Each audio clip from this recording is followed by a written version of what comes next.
En el tribunal de Pilato, el gobernador romano, Cristo estaba atado como un preso.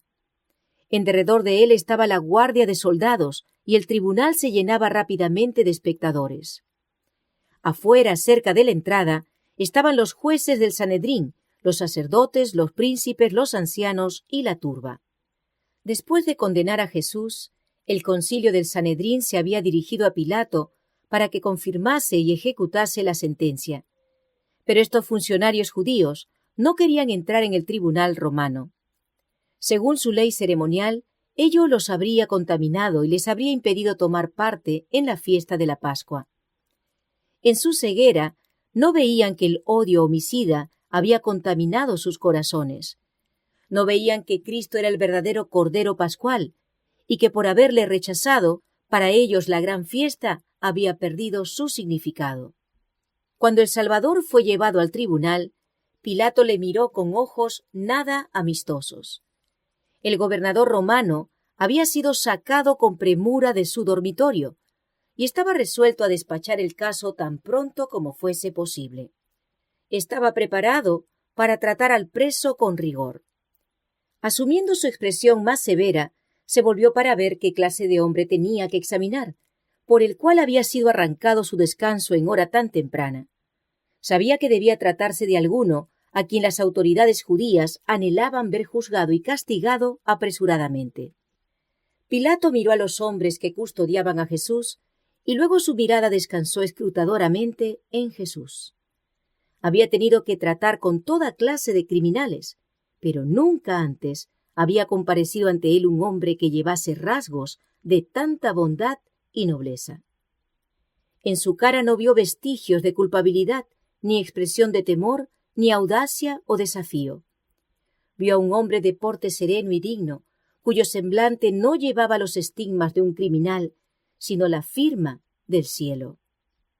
La apariencia de Jesús hizo una impresión favorable en Pilato. Su naturaleza mejor fue despertada. Había oído hablar de Jesús y de sus obras. Su esposa le había contado algo de los prodigios realizados por el profeta Galileo, que sanaba a los enfermos y resucitaba a los muertos. Ahora esto revivía como un sueño en su mente. Recordaba rumores que había oído de diversas fuentes. Resolvió exigir a los judíos que presentasen sus acusaciones contra el preso. «¿Quién es este hombre y por qué le habéis traído?», dijo. «¿Qué acusación presentáis contra él?». Los judíos quedaron desconcertados. Sabiendo que no podían comprobar sus acusaciones contra Cristo, no deseaban un examen público. Respondieron que era un impostor llamado Jesús de Nazaret. Pilato volvió a preguntar: «¿Qué acusación traéis contra este hombre?». Los sacerdotes no contestaron su pregunta, sino que con palabras que demostraban su irritación, dijeron: «Si éste no fuera malhechor, no te lo habríamos entregado». Cuando los miembros del Sanedrín, los primeros hombres de la nación, te traen un hombre que consideran digno de muerte, ¿es necesario pedir una acusación contra él? Esperaban hacer sentir a Pilato su importancia, y así inducirle a acceder a su petición sin muchos preliminares. Deseaban ansiosamente que su sentencia fuese ratificada, porque sabían que el pueblo, que había presenciado las obras admirables de Cristo, podría contar una historia muy diferente de la que ellos habían fraguado y repetían ahora. Los sacerdotes pensaban que con el débil y vacilante Pilato podrían llevar a cabo sus planes sin dificultad. En ocasiones anteriores habían firmado apresuradamente sentencias capitales, condenando a la muerte a hombres que ellos sabían que no eran dignos de ella. En su estima, la vida de un preso era de poco valor, y le era indiferente que fuese inocente o culpable. Los sacerdotes esperaban que Pilato impusiera ahora la pena de muerte a Jesús sin darle audiencia. Lo pedían como favor en ocasión de su gran fiesta nacional. Pero había en el preso algo que impidió a Pilato hacer esto. No se atrevió a ello. Discernió el propósito de los sacerdotes. Recordó cómo, no mucho tiempo antes, Jesús había resucitado a Lázaro, hombre que había estado muerto 4 días, y resolvió saber, antes de firmar la sentencia de condenación, cuáles eran las acusaciones que se hacían contra él y si podían ser probadas. «Si vuestro juicio es suficiente», dijo, «¿para qué traerme el preso? Tomadle vosotros y juzgadle según vuestra ley». Así apremiados, los sacerdotes dijeron que ya le habían sentenciado, pero debían tener la aprobación de Pilato para hacer válida su condena. «¿Cuál es vuestra sentencia?», preguntó Pilato. «La muerte», contestaron, «pero no nos es lícito darla a nadie». Pidieron a Pilato que aceptase su palabra en cuanto a la culpabilidad de Cristo e hiciese cumplir su sentencia. Ellos estaban dispuestos a asumir la responsabilidad del resultado. Pilato no era un juez justo ni concienzudo, pero aunque débil en fuerza moral, se negó a conceder lo pedido. No quiso condenar a Jesús hasta que se hubiese sostenido una acusación contra él. Los sacerdotes estaban en un dilema. Veían que debían cubrir su hipocresía con el velo más grueso. No debían dejar ver que Jesús había sido arrestado por motivos religiosos. Si presentaban esto como una razón, su procedimiento no tendría peso para Pilato.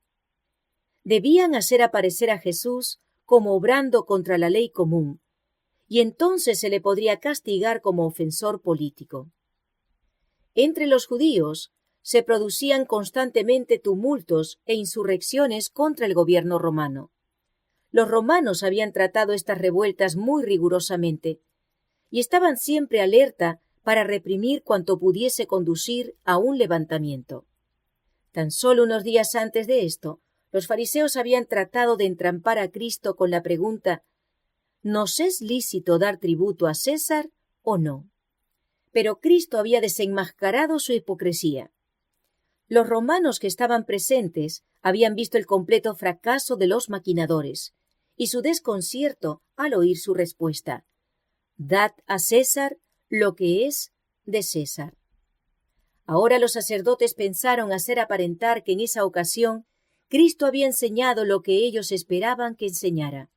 En su extremo apremio, recurrieron a falsos testigos y comenzaron a acusarle diciendo: «A éste hemos hallado que pervierte la nación y que veda dar tributo a César, diciendo que él es el Cristo, el Rey». Eran 3 acusaciones, pero cada una sin fundamento. Los sacerdotes lo sabían, pero estaban dispuestos a cometer perjurio con tal de obtener sus fines. Pilato discernió su propósito. No creía que el preso hubiese maquinado contra el gobierno. Su apariencia mansa y humilde no concordaba en manera alguna con la acusación. Pilato estaba convencido de que un tenebroso complot había sido tramado para destruir a un hombre inocente que estorbaba a los dignatarios judíos. Volviéndose a Jesús, preguntó: «¿Eres tú el rey de los judíos?». El Salvador contestó: «Tú lo dices». Y mientras hablaba, su semblante se iluminó, como si un rayo de sol resplandeciese sobre él. Cuando oyeron su respuesta, Caifás y los que con él estaban invitaron a Pilato a reconocer que Jesús había admitido el crimen que le atribuían. Con ruidosos clamores, sacerdotes, escribas y gobernantes exigieron que fuese sentenciado a muerte. A esos clamores se unió la muchedumbre, y el ruido era ensordecedor. Pilato estaba confuso. Viendo que Jesús no contestaba a sus acusadores, le dijo: «¿No respondes algo? Mira de cuántas cosas te acusan». Mas Jesús ni aun con eso respondió. De pie, detrás de Pilato, a la vista de todos los que estaban en el tribunal, Cristo oyó los insultos, pero no contestó una palabra a todas las falsas acusaciones presentadas contra él. Todo su porte daba evidencia de una inocencia consciente. Permanecía inconmovible ante la furia de las olas que venían a golpearle. Era como si una enorme marejada de ira, elevándose siempre más alto, se volcase como las olas del bullicioso océano en derredor suyo, pero sin tocarle. Guardaba silencio, pero su silencio era elocuencia. Era como una luz que resplandeciese del hombre interior al exterior. La actitud de Jesús asombraba a Pilato. Se preguntaba, ¿es indiferente este hombre a lo que está sucediendo porque no se interesa en salvar su vida? Al ver a Jesús soportar los insultos y las burlas sin responder, sentía que no podía ser tan injusto como los clamorosos sacerdotes. Esperando obtener de él la verdad y escapar al tumulto de la muchedumbre, Pilato llevó a Jesús aparte y le volvió a preguntar, ¿eres tú el rey de los judíos? Jesús no respondió directamente a esta pregunta. Sabía que el Espíritu Santo estaba contendiendo con Pilato y le dio oportunidad de reconocer su convicción. ¿Dices tú esto de ti mismo?, preguntó. ¿O te lo han dicho otros de mí? Es decir, ¿eran las acusaciones de los sacerdotes o un deseo de recibir luz de Cristo lo que motivaba la pregunta de Pilato? Pilato comprendió lo que quería decir Cristo, pero un sentimiento de orgullo se irguió en su corazón. No quiso reconocer la convicción que se apoderaba de él. ¿Soy yo judío?, dijo. Tu gente y los pontífices te han entregado a mí. ¿Qué has hecho? La áurea oportunidad de Pilato había pasado. Sin embargo, Jesús no le dejó sin darle algo más de luz. Aunque no contestó directamente la pregunta de Pilato, expuso claramente su propia misión. Le dio a entender que no estaba buscando un trono terrenal. Mi reino no es de este mundo, dijo. Si de este mundo fuera mi reino, mis servidores pelearían para que yo no fuera entregado a los judíos. Ahora pues mi reino no es de aquí. Díjole entonces Pilato, luego, ¿rey eres tú? Respondió Jesús, tú dices que yo soy rey. Yo para esto he nacido, y para esto he venido al mundo, para dar testimonio a la verdad. Todo aquel que es de la verdad, oye mi voz. Cristo afirmó que su palabra era en sí misma una llave que abriría el misterio para aquellos que estuviesen preparados para recibirlo. Esta palabra tenía un poder que la recomendaba, y en ello estribaba el secreto de la difusión de su reino de verdad. Deseaba que Pilato comprendiese que únicamente si recibía y aceptaba la verdad, podría reconstruirse su naturaleza arruinada. Pilato deseaba conocer la verdad. Su espíritu estaba confuso. Escuchó ávidamente las palabras del Salvador, y su corazón fue conmovido por un gran anhelo de saber lo que era realmente la verdad y cómo podía obtenerla. ¿Qué cosa es verdad?, preguntó. Pero no esperó la respuesta. El tumulto del exterior le hizo recordar los intereses del momento, porque los sacerdotes estaban pidiendo con clamores una decisión inmediata. Saliendo a los judíos, declaró enfáticamente, «Yo no hallo en él ningún crimen». Estas palabras de un juez pagano eran una mordaz reprensión a la perfidia y falsedad de los dirigentes de Israel, que acusaban al Salvador. Al oír a Pilato decir esto, los sacerdotes y ancianos se sintieron chasqueados y se airaron sin mesura. Durante largo tiempo habían maquinado y aguardado esta oportunidad. Al vislumbrar la perspectiva de que Jesús fuese libertado, parecían dispuestos a despedazarlo. Denunciaron en alta voz a Pilato y le amenazaron con la censura del gobierno romano.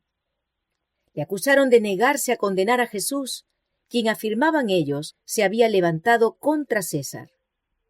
Se oyeron entonces voces airadas, las cuales declaraban que la influencia sediciosa de Jesús era bien conocida en todo el país. Los sacerdotes dijeron, «Alborota al pueblo, enseñando por toda Judea, comenzando desde Galilea hasta aquí». En este momento, Pilato no tenía la menor idea de condenar a Jesús. Sabía que los judíos le habían acusado por odio y prejuicio. Sabía cuál era su deber. La justicia exigía que Cristo fuese libertado inmediatamente. Pero Pilato temió la mala voluntad del pueblo. Si se negaba a entregar a Jesús en sus manos, se produciría un tumulto, y temía afrontarlo. Cuando oyó que Cristo era de Galilea, decidió enviarlo al gobernador de esa provincia, Herodes, que estaba entonces en Jerusalén. Haciendo esto, Pilato pensó traspasar a Herodes la responsabilidad del juicio. También pensó que era una buena oportunidad de acabar con una antigua rencilla entre él y Herodes. Y así resultó. Los dos magistrados se hicieron amigos con motivo del juicio del Salvador. Pilato volvió a confiar a Jesús a los soldados, y entre burlas e insultos de la muchedumbre, fue llevado apresuradamente al tribunal de Herodes. Y Herodes, viendo a Jesús, holgóse mucho. Nunca se había encontrado antes con el Salvador, pero hacía mucho que deseaba verle, porque había oído de él muchas cosas, y tenía esperanza que le vería hacer alguna señal. Este Herodes era aquel cuyas manos se habían manchado con la sangre de Juan el Bautista. Cuando Herodes oyó hablar por primera vez de Jesús, quedó aterrado y dijo: «Este es Juan, el que yo degollé. Él ha resucitado de los muertos. Por eso virtudes obran en él». Sin embargo, Herodes deseaba ver a Jesús. Ahora tenía oportunidad de salvar la vida de este profeta, y el rey esperaba desterrar para siempre de su memoria el recuerdo de aquella cabeza sangrienta que le llevaran en un plato. También deseaba satisfacer su curiosidad y pensaba que si ofrecía a Cristo una perspectiva de liberación, haría cualquier cosa que se le pidiese. Un gran grupo de sacerdotes y ancianos había acompañado a Cristo hasta Herodes, y cuando el Salvador fue llevado adentro, estos dignatarios, hablando todos con agitación, presentaron con instancias sus acusaciones contra él. Pero Herodes prestó poca atención a sus cargos. Les ordenó que guardasen silencio, deseoso de tener una oportunidad de interrogar a Cristo. Ordenó que le sacasen los hierros, al mismo tiempo que acusaba a sus enemigos de haberle maltratado. Mirando compasivamente al rostro sereno del Redentor del mundo, leyó en él solamente sabiduría y pureza. Tanto él como Pilato estaban convencidos de que Jesús había sido acusado por malicia y envidia. Herodes interrogó a Cristo con muchas palabras, pero durante todo ese tiempo el Salvador mantuvo un profundo silencio. A la orden del rey se trajeron inválidos y mutilados, y se le ordenó a Cristo que probase sus acertos realizando un milagro. «Los hombres dicen que puedes sanar a los enfermos», dijo Herodes. «Yo deseo ver si tu muy difundida fama no ha sido exagerada». Jesús no respondió, y Herodes continuó instándole: «Si puedes realizar milagros en favor de otros, hazlo ahora para tu propio bien, y saldrás beneficiado». Luego ordenó: «Muéstranos una señal de que tienes el poder que te ha atribuido el rumor». Pero Cristo permanecía como quien no oyese ni viese nada. El Hijo de Dios había tomado sobre sí la naturaleza humana. Debía obrar como el hombre habría tenido que obrar en tales circunstancias. Por lo tanto, no quiso realizar un milagro para ahorrarse el dolor y la humillación que el hombre habría tenido que soportar si hubiese estado en una posición similar. Herodes prometió a Cristo que si hacía algún milagro en su presencia, le libertaría. Los acusadores de Cristo habían visto con sus propios ojos las grandes obras realizadas por su poder. Le habían oído ordenar al sepulcro que devolviese sus muertos. Habían visto a éstos salir obedientes a su voz. Temieron que hiciese ahora un milagro. De entre todas las cosas, lo que más temían era una manifestación de su poder. Habría asestado un golpe mortal a sus planes, y tal vez les habría costado la vida. Con gran ansiedad los sacerdotes y gobernantes volvieron a insistir en sus acusaciones contra él. Alzando la voz declararon: «Es traidor y blasfemo. Realiza milagros por el poder que le ha dado Belcebú, príncipe de los demonios». La sala se transformó en una escena de confusión, pues algunos gritaban una cosa y otros otra. La conciencia de Herodes era ahora mucho menos sensible que cuando tembló de horror al oír a Salomé pedir la cabeza de Juan el Bautista. Durante cierto tiempo Había sentido intenso remordimiento por su terrible acto, pero la vida licenciosa había ido degradando siempre más sus percepciones morales, y su corazón se había endurecido a tal punto que podía jactarse del castigo que había infligido a Juan por atreverse a reprenderle. Ahora amenazó a Jesús, declarando repetidas veces que tenía poder para librarle o condenarle. Pero Jesús no daba señal de que le hubiese oído una palabra. Herodes se irritó por este silencio. Parecía indicar completa indiferencia a su autoridad. Para el rey vano y pomposo, la reprensión abierta habría sido menos ofensiva que el no tenerlo en cuenta. Volvió a amenazar airadamente a Jesús, quien permanecía sin inmutarse. La misión de Cristo en este mundo no era satisfacer la curiosidad ociosa. Había venido para sanar a los quebrantados de corazón. Si pronunciando alguna palabra hubiese podido sanar las heridas de las almas enfermas de pecado, no habría guardado silencio. Pero nada tenía que decir a aquellos que no querían, sino pisotear la verdad bajo sus profanos pies. Cristo podría haber dirigido a Herodes palabras que habrían atravesado los oídos del empedernido rey y haberle llenado de temor y temblor, presentándole toda la iniquidad de su vida y el horror de su suerte inminente. Pero el silencio de Cristo fue la reprensión más severa que pudiese darle. Herodes había rechazado la verdad que le hablara el mayor de los profetas, y no iba a recibir otro mensaje. Nada tenía que decirle la majestad del cielo. Ese oído que siempre había estado abierto para acoger el clamor de la desgracia humana era insensible a las órdenes de Herodes. Aquellos ojos que con amor compasivo y perdonador se habían fijado en el pecador penitente no tenían mirada que conceder a Herodes. Aquellos labios que habían pronunciado la verdad más impresionante, que en tono de la más tierna súplica habían intercedido con los más pecaminosos y degradados, quedaron cerrados para el altanero rey, que no sentía necesidad de un salvador. La pasión ensombreció el rostro de Herodes. Volviéndose hacia la multitud, denunció airadamente a Jesús como impostor. Entonces dijo a Cristo: «Si no quieres dar prueba de tu aserto, te entregaré a los soldados y al pueblo. Tal vez ellos logren hacerte hablar. Si eres un impostor, la muerte en sus manos es lo único que mereces. Si eres el Hijo de Dios, sálvate haciendo un milagro». Apenas fueron pronunciadas estas palabras, la turba se lanzó hacia Cristo. Como fieras se precipitaron sobre su presa. Jesús fue arrastrado de aquí para allá, y Herodes se unió al populacho en sus esfuerzos por humillar al Hijo de Dios.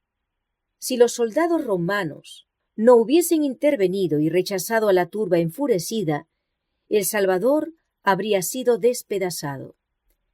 Mas Herodes con su corte le menospreció y escarneció, vistiéndole de una ropa rica. Los soldados romanos participaron de esos ultrajes. Todo lo que estos perversos y corrompidos soldados, ayudados por Herodes y los dignatarios judíos, podían instigar, fue acumulado sobre el Salvador. Sin embargo, su divina paciencia no desfalleció. Los perseguidores de Cristo habían procurado medir su carácter por el propio. Le habían representado tan vil como ellos mismos.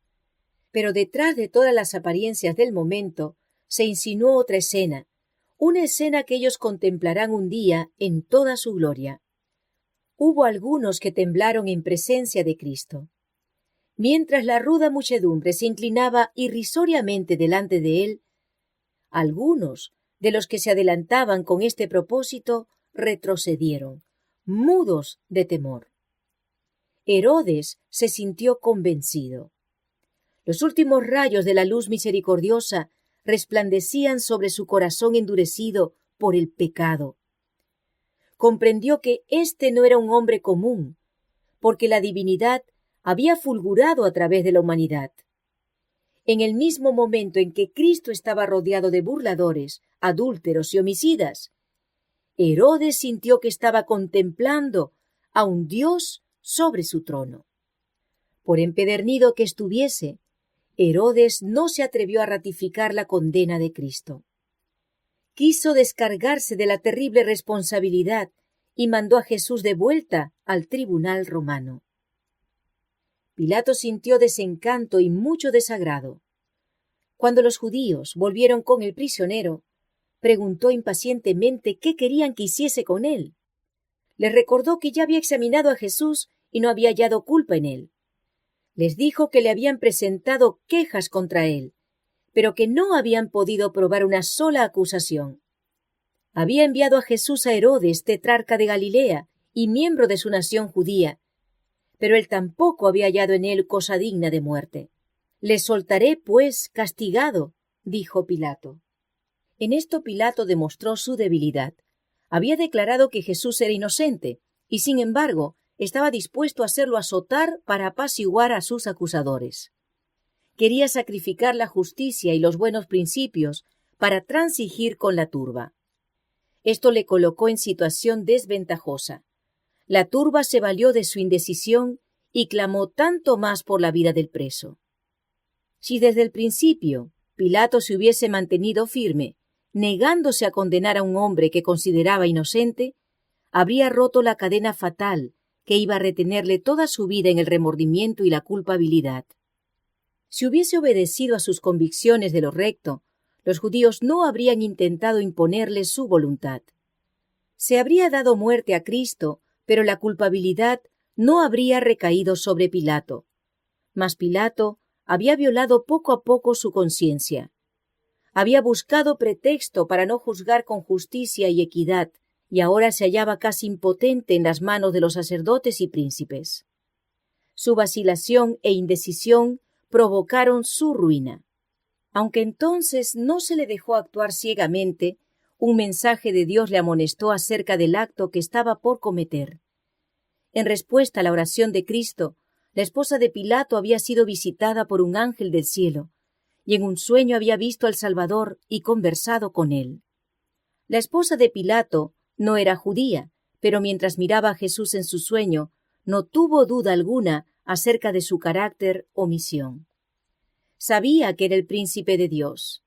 Le vio juzgado en el tribunal, vio las manos estrechamente ligadas como las manos de un criminal, vio a Herodes y sus soldados realizando su impía obra. Oyó a los sacerdotes y príncipes llenos de envidia y malicia, acusándole furiosamente. Oyó las palabras: «Nosotros tenemos ley, y según nuestra ley debe morir».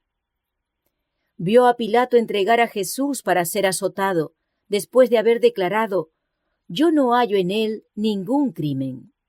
Oyó la condenación pronunciada por Pilato y le vio entregar a Cristo a sus homicidas. Vio la cruz levantada en el Calvario, vio la tierra envuelta en tinieblas y oyó el misterioso clamor: «Consumado es». Pero otra escena aún se ofreció a su mirada. Vio a Cristo sentado sobre la gran nube blanca, mientras toda la tierra oscilaba en el espacio y sus homicidas huían de la presencia de su gloria. Con un grito de horror se despertó y enseguida escribió a Pilato unas palabras de advertencia. Mientras Pilato vacilaba en cuanto a lo que debía ser, un mensajero se abrió paso a través de la muchedumbre y le entregó la carta de su esposa que decía: «No tengas que ver con aquel justo, porque hoy he padecido muchas cosas en sueños por causa de él». El rostro de Pilato palideció. Le confundían sus propias emociones y conflicto, pero mientras postergaba la acción, los sacerdotes y príncipes inflamaban aún más los ánimos del pueblo. Pilato se vio forzado a obrar. Recordó entonces una costumbre que podría servir para obtener la liberación de Cristo. En ocasión de esta fiesta se acostumbraba a soltar a algún preso que el pueblo eligiese. Era una costumbre de invención pagana. No había sombra de justicia en ella, pero los judíos la apreciaban mucho. En aquel entonces, las autoridades romanas tenían preso a un tal Barrabás, que estaba bajo sentencia de muerte. Este hombre había aseverado ser el Mesías. Pretendía tener autoridad para establecer un orden de cosas diferente para arreglar el mundo. Dominado por el engaño satánico, sostenía que le pertenecía todo lo que pudiese obtener por el robo. Había hecho cosas maravillosas por medio de los agentes satánicos. Había conquistado secuaces entre el pueblo y había provocado una sedición contra el gobierno romano. Bajo el manto del entusiasmo religioso se ocultaba un bribón empedernido y desesperado que solo procuraba cometer actos de rebelión y crueldad. Al ofrecer al pueblo que eligiese entre este hombre y el Salvador inocente, Pilato pensó despertar en él un sentido de justicia. Esperaba suscitar su simpatía por Jesús en oposición a los sacerdotes y príncipes. Así que volviéndose a la muchedumbre, dijo con gran fervor: ¿Cuál queréis que os suelte? ¿A Barrabás o a Jesús que se dice el Cristo? Como el rugido de las fieras, vino la respuesta de la turba: ¡Suéltanos a Barrabás! E iba en aumento el clamor: ¡Barrabás! ¡Barrabás! Pensando que el pueblo no había comprendido su pregunta, Pilato preguntó: ¿Queréis que os suelte al rey de los judíos? Pero volvieron a clamar: ¡Quita a éste y suéltanos a Barrabás! ¿Qué pues haré de Jesús que se dice el Cristo? Preguntó Pilato. Nuevamente la agitada turba rugió como demonios. Había verdaderos demonios en forma humana en la muchedumbre. ¿Y qué podía esperarse sino la respuesta: «Sea crucificado»? Pilato estaba turbado. No había pensado obtener tal resultado. Le repugnaba entregar a un hombre inocente a la muerte más ignominiosa y cruel que se pudiese infligir. Cuando hubo cesado el tumulto de las voces, volvió a hablar al pueblo diciendo: «Pues qué mal ha hecho». Pero era demasiado tarde para argüir. No eran pruebas de la inocencia de Cristo lo que querían, sino su condena. Pilato se esforzó todavía por salvarlo. Les dijo la tercera vez: «Pues qué mal ha hecho éste. Ninguna culpa de muerte he hallado en él.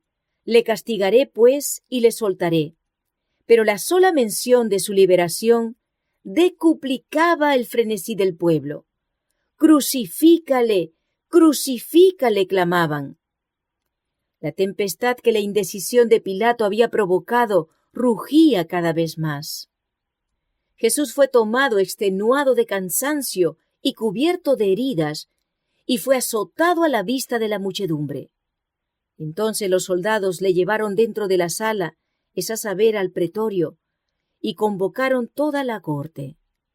Y le visten de púrpura, y poniéndole una corona tejida de espinas, comenzaron luego a saludarle: «¡Salve, Rey de los judíos!». Y escupían en él, y le adoraban hincadas las rodillas. De vez en cuando, alguna mano perversa le arrebataba la caña que había sido puesta en su mano, y con ella hería la corona que estaba sobre su frente, haciendo penetrar las espinas en sus sienes y chorrear la sangre por su rostro y barba. «Admiraos, oh cielos, y asómbrate, oh tierra. Contemplad al opresor y al oprimido». Una multitud enfurecida rodea al Salvador del mundo. Las burlas y los escarnios se mezclan con los groseros juramentos de blasfemia. La muchedumbre, inexorable, comenta su humilde nacimiento y vida. Pone en ridículo su pretensión de ser hijo de Dios. Y la broma obscena y el escarnio insultante pasan de labio a labio. Satanás indujo a la turba cruel a ultrajar al Salvador. Era su propósito provocarle a que usase de represalias, si era posible, o impulsarle a realizar un milagro para librarse y así destruir el plan de la salvación. Una mancha sobre su vida humana, un desfallecimiento de su humanidad para soportar la prueba terrible, y el Cordero de Dios habría sido una ofrenda imperfecta, y la redención del hombre habría fracasado. Pero aquel que con una orden podría haber hecho acudir en su auxilio a la hueste celestial, el que por la manifestación de su majestad divina podría haber ahuyentado de su vista e infundido terror a esa muchedumbre, se sometió con perfecta calma a los más groseros insultos y ultrajes. Los enemigos de Cristo habían pedido un milagro como prueba de su divinidad. Tenían una prueba mayor que cualquiera de las que buscasen. Así como su crueldad degradaba a sus atormentadores por debajo de la humanidad a semejanza de Satanás, así también la mansedumbre y paciencia de Jesús le exaltaban por encima de la humanidad y probaban su relación con Dios. Su humillación era la garantía de su exaltación. Las cruentas gotas de sangre que de sus heridas sienes corrieron por su rostro y su barba fueron la garantía de su ungimiento con el óleo de alegría, como sumo sacerdote nuestro. La ira de Satanás fue grande al ver que todos los insultos infligidos al Salvador no podían arrancar de sus labios la menor murmuración. Aunque se había revestido de la naturaleza humana, estaba sostenido por una fortaleza semejante a la de Dios, y no se apartó un ápice de la voluntad de su Padre. Cuando Pilato entregó a Jesús para que fuese azotado y burlado, pensó excitar la compasión de la muchedumbre. Esperaba que ella decidiera que este castigo bastaba. Pensó que aún la malicia de los sacerdotes estaría ahora satisfecha. Pero con aguda percepción, los judíos vieron la debilidad que significaba el castigar así a un hombre que había sido declarado inocente. Sabían que Pilato estaba procurando salvar la vida del preso, y ellos estaban resueltos a que Jesús no fuese libertado. Para agradarnos y satisfacernos, Pilato le ha azotado, pensaron, y si insistimos en obtener una decisión, conseguiremos seguramente nuestro fin. Pilato mandó entonces que se trajese a Barrabás al tribunal. Presentó luego los dos presos, uno al lado del otro, y señalando al Salvador, dijo con voz de solemne súplica: «He aquí el hombre. Os le traigo fuera, para que entendáis que ningún crimen hallo en él». Allí estaba el Hijo de Dios, llevando el manto de burla y la corona de espinas.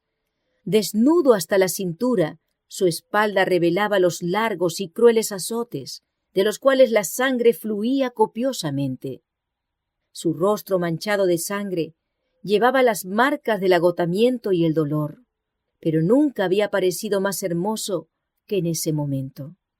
El semblante del Salvador no estaba desfigurado delante de sus enemigos. Cada rasgo expresaba bondad y resignación, y la más tierna compasión por sus crueles verdugos.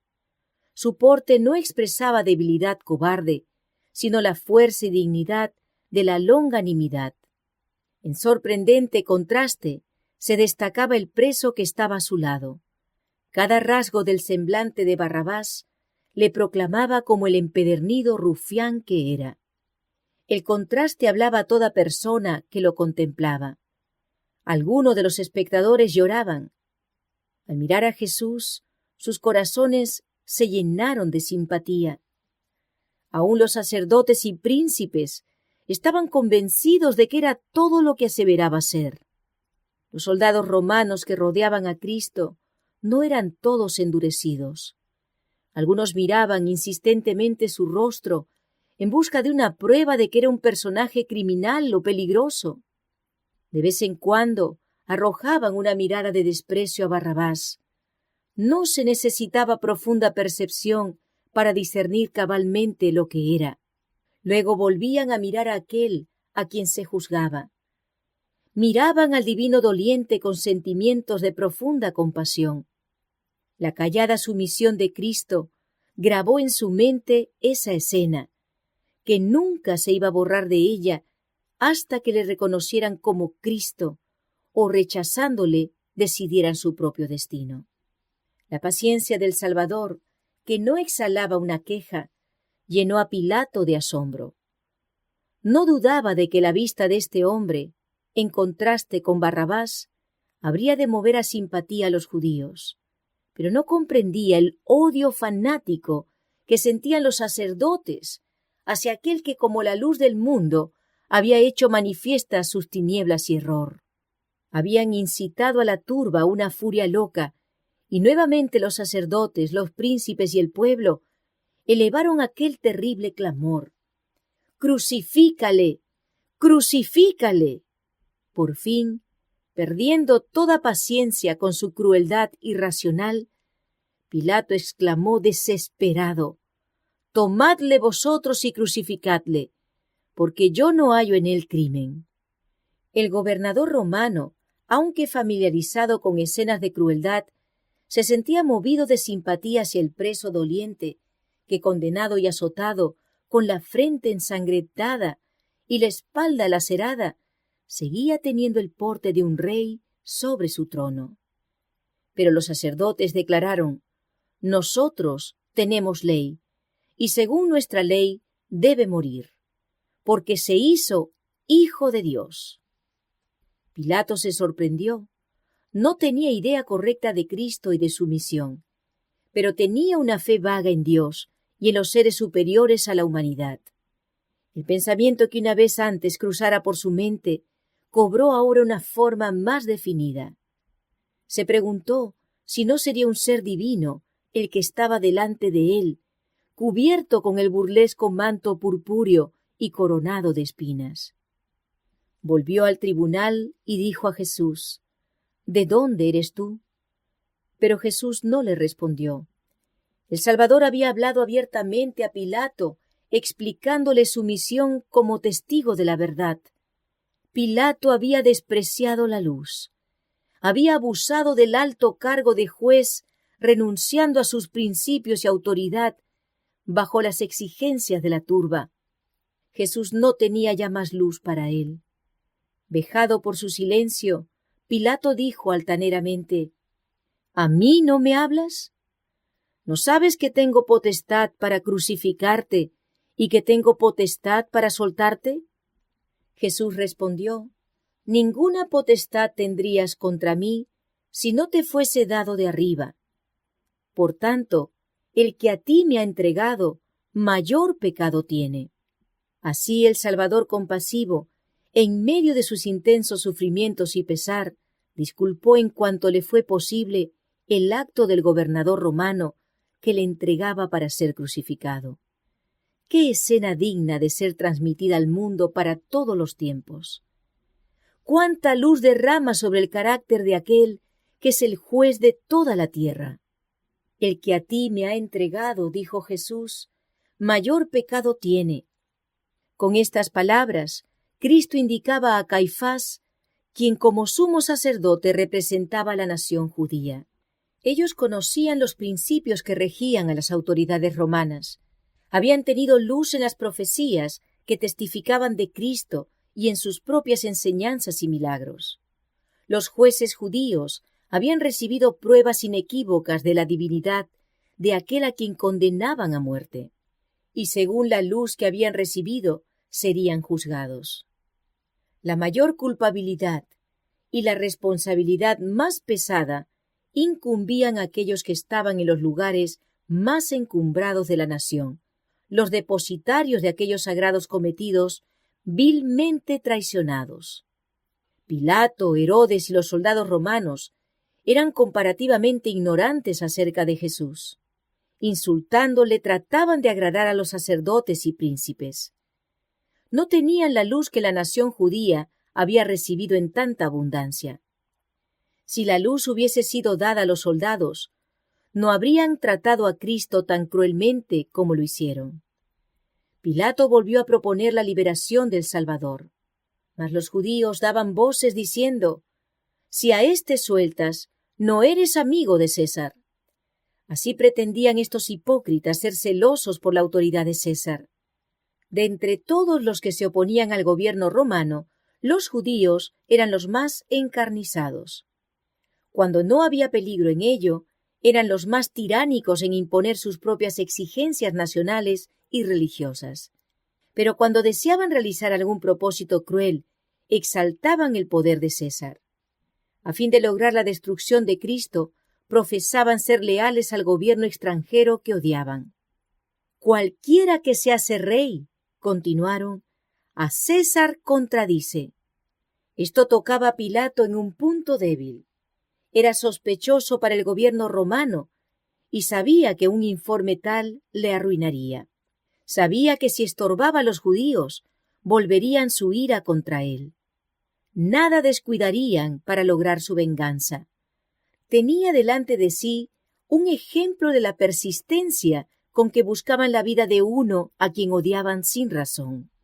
Pilato tomó entonces su lugar en el sitial del tribunal y volvió a presentar a Jesús al pueblo diciendo: «He aquí vuestro rey». Volvió a oírse el furioso clamor: «¡Quita! ¡Quita! ¡Crucifícale!». Con voz que fue oída lejos y cerca, Pilato preguntó: «¿A vuestro rey he de crucificar?». Pero labios profanos y blasfemos pronunciaron las palabras: «No tenemos rey, sino a César». Al escoger así a un gobernante pagano, la nación judía se retiraba de la teocracia. Rechazaba a Dios como su rey. De ahí en adelante no tendría libertador. No tendría otro rey sino a César. A esto habían conducido al pueblo los sacerdotes y maestros. Eran responsables de esto y de los temibles resultados que siguieron. El pecado de una nación y su ruina se debieron a sus dirigentes religiosos. Y viendo Pilato que nada adelantaba, antes se hacía más alboroto. Tomando agua, se lavó las manos delante del pueblo, diciendo: «Inocente soy yo de la sangre de este justo, veréislo vosotros». Con temor y condenándose a sí mismo, Pilato miró al Salvador. En el vasto mar de rostros vueltos hacia arriba, el suyo era el único apacible. En derredor de su cabeza parecía resplandecer una suave luz. Pilato dijo en su corazón: «Es un Dios». Volviéndose a la multitud declaró: «Limpio estoy de su sangre, tomadle y crucificadle. Pero notad, sacerdotes y príncipes, que yo lo declaro justo. Y aquel a quien él llama su Padre os juzgue a vosotros, y no a mí por la obra de este día». Luego dijo a Jesús: «Perdóname por este acto, no puedo salvarte». Y cuando le hubo hecho azotar otra vez, le entregó para ser crucificado. Pilato anhelaba librar a Jesús, pero vio que no podría hacerlo y conservar su puesto y sus honores. Antes que perder su poder mundanal, prefirió sacrificar una vida inocente. ¿Cuántos, para escapar a la pérdida o al sufrimiento, sacrifican igualmente los buenos principios? La conciencia y el deber señalan un camino, y el interés propio señala otro. La corriente arrastra fuertemente en la mala dirección, y el que transige con el mal es precipitado a las densas tinieblas de la culpabilidad. Pilato cedió a las exigencias de la turba. Antes que arriesgarse a perder su puesto, entregó a Jesús para que fuese crucificado. Pero a pesar de sus preocupaciones, aquello mismo que temía le aconteció después. Fue despojado de sus honores, fue derribado de su alto cargo y atormentado por el remordimiento y el orgullo herido. Poco después de la crucifixión, se quitó la vida. Asimismo, todos los que transigen con el pecado no tendrán sino pesar y ruina. Hay camino que al hombre parece derecho, empero su fin son caminos de muerte. Cuando Pilato se declaró inocente de la sangre de Cristo, Caifás contestó desafiante: «Su sangre sea sobre nosotros y sobre nuestros hijos». Estas terribles palabras fueron repetidas por los sacerdotes y gobernantes, y luego por la muchedumbre en un inhumano rugir de voces. Toda la multitud contestó y dijo: «Su sangre sea sobre nosotros y sobre nuestros hijos». El pueblo de Israel había hecho su elección. Señalando a Jesús, habían dicho: «Quita a éste y suéltanos a Barrabás». Barrabás, el ladrón y homicida, era representante de Satanás. Cristo era el representante de Dios. Cristo había sido rechazado. Barrabás había sido elegido. Iban a tener a Barrabás. Al hacer su elección, aceptaban al que desde el principio es mentiroso y homicida. Satanás era su dirigente. Como nación, iban a cumplir sus dictados, iban a hacer sus obras, tendrían que soportar su gobierno. El pueblo que eligió a Barrabás en lugar de Cristo iba a sentir la crueldad de Barrabás mientras durase el tiempo. Mirando al herido Cordero de Dios, los judíos habían clamado: «Su sangre sea sobre nosotros y sobre nuestros hijos». Este espantoso clamor ascendió al trono de Dios. Esa sentencia que pronunciaron sobre sí mismos fue escrita en el cielo. Esa oración fue oída. La sangre del Hijo de Dios fue como una maldición perpetua sobre sus hijos y los hijos de sus hijos.